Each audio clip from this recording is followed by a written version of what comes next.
Hello, friends. Hope here. Welcome to Gargoyle Chronicles. Come think along with me.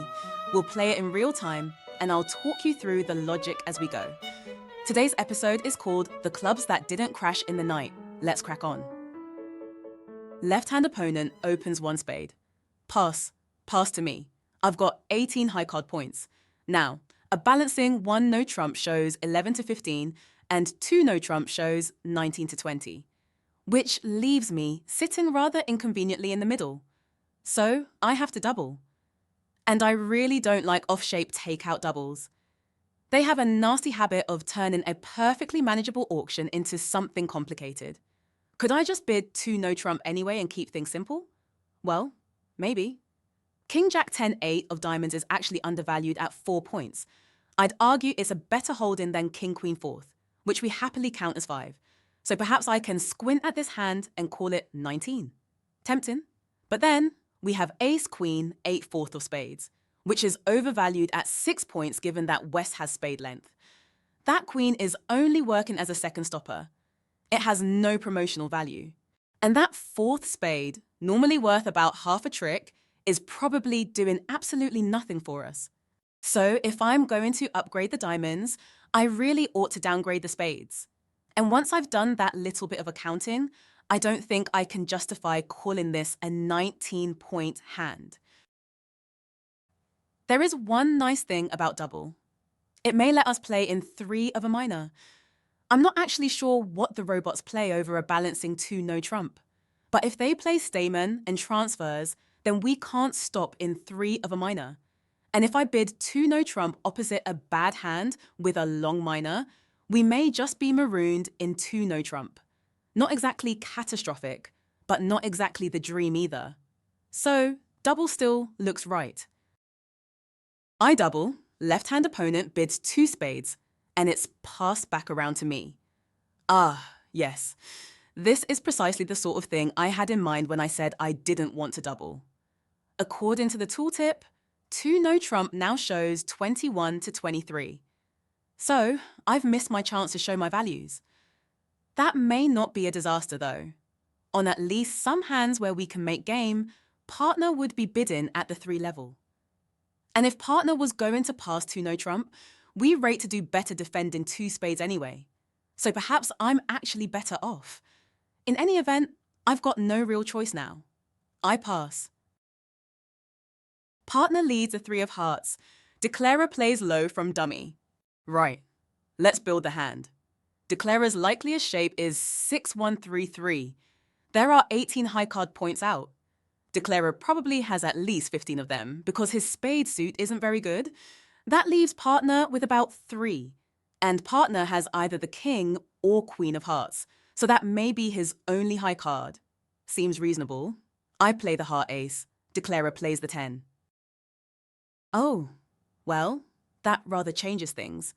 I seem to be wrong about Declarer's shape. Partner is the one with the singleton heart.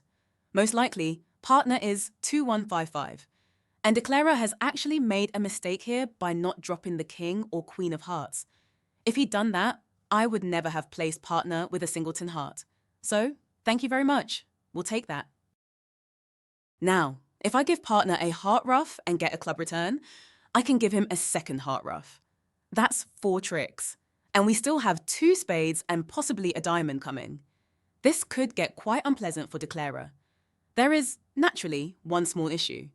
The robots don't play suit preference signals. So partner is not going to look at my heart 5 and think, ah yes, Hope would like a club back. Still, I'll lead the 5 anyway. Good habits are good habits. Partner ruffs with the 6. That's encouraging. If that's his lowest spade, his second spade is either the 7 or the 9. And if it's the 9, I've got a 3rd spade trick.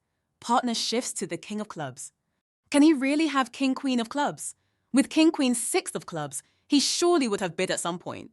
So he must be 2-1-5-5, just as I suspected, which leaves Declarer with this hand. That is quite a brave 2-spade bid. Brave is one word for it anyway. He's lucky I'm the one with the spade stack rather than partner, because if partner had the spades, we could have doubled him. Anyway, back to the defense. If I duck the club king, then win the ace, then give partner another heart ruff, that gets us to 5 tricks. Partner can cash the club queen for 6, and I still have 2 spade tricks coming for 8. So that's down 3. Very tidy. I duck. Partner plays a club to my ace. I lead another heart. Partner ruffs with the spade 9. Oh, lovely. I now have 3 spade tricks. Make that down 4. Partner shifts to a diamond. Hang on, why didn't he cash his club? We're going to lose that trick now. I play the 10. Declarer takes the ace and leads a spade to the 10. I win with the queen and exit with the king of diamonds. Declarer ruffs. And leads the spade king.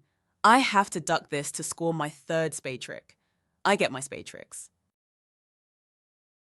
But now I'm endplayed. I have to lead to dummy's diamond queen, which lets Declarer pitch his club loser. So we only get down 3. We score 86% for plus 300. Still perfectly decent. It seems partner actually had a legitimate problem. Right, let's look at these 3 layouts. Case A is the actual deal. As we saw, after partner roughs the 3rd round of hearts, he has to cash the club queen. If he doesn't, we lose it. Down 3 instead of down 4. In case B, I have 3 clubs. This is presumably the layout partner was playing for. Now, if he tries to cash the club queen, Declarer ruffs and leads a spade to the 10, I win, and I'm end played. If I return a spade, I give up my spade trick. If I return a diamond, I give up my diamond trick. Down 3. But if partner switches to a diamond instead, he leaves me with a club as an exit card. We get all our tricks for down 4. So does that mean partner is supposed to cash the club when I started with 2 clubs and switch to a diamond when I started with 3? No. Have a look at KC. We've taken away my diamond jack and spade 8. If partner switches to a diamond here, he picks up my diamond king. All we get are 2 spade tricks for down 2. If instead he exits with the club queen, Declarer ruffs and leads a spade to the 10. But now, because I don't have the 8 of spades, I can exit with a spade and simply wait for my king of diamonds. Down 3. So how are we meant to solve all this? Case B, where I have 3 clubs and a diamond tennis, is actually the easy one. Let's go back to the point where partner led the king of clubs. Remember, I'm double dummy at this point. Well, almost. I don't know who has the 9 of spades, but I do know everyone's shape. And that means I can see the end play coming. I know I absolutely do not want partner trying to cash the 3rd round of clubs, so I should stop him. I overtake the club king, deliberately crash in our honors, and then give partner his heart ruff. Now, 2 more rounds of clubs simply aren't available. It's not entirely clear whether partner should try to cash the club queen first and then switch to a diamond, or switch to a diamond straight away. But on this layout, it doesn't matter. Either way, I get my diamond shift and the end play disappears. Cases A and C are trickier. I duck the club ace, win the next club, and give partner his ruff. West now has to reason like this. If it were wrong for me to cash the club queen, partner could have stopped me by overtaking the king. She didn't. Therefore, it must be right to cash it. And this is a perfect example of why humans still outplay computers. No bridge robot is capable of this level of reasoning. Even drawing in an inference from what partner did is beyond them. Drawing in an inference from what partner didn't do, that is way, way beyond them. One other thing is worth mentioning. Remember that balancing 2 no trump I decided I couldn't quite justify? It would have worked perfectly well. Partner would raise to 3 and we make it. Even if South finds a heart lead, I can duck twice, then run the clubs. That's 6 tricks. Now I lead a diamond to the jack. South wins, and he's end played. Any return gives me my 9th trick. So the slightly dodgy 2 no trump bid I talked myself out of would have landed us safely in a making 3 no trump. Of course it would. Bridge is very good at rewarding the bid you decided not to make. And that's the board. If you played it, tell me your line in the comments. If this helped, give it a like and subscribe so you catch the next episode. And do have a look at our website, gargoylechronicles.com, where you'll find articles and Bridge movies. And remember, Bridge is the last game standing where humans still outplay the computers. Let's keep the edge sharp. I'm Hope. This is Gargoyle Chronicles. Thanks for watching, and I'll catch you next time. Bye.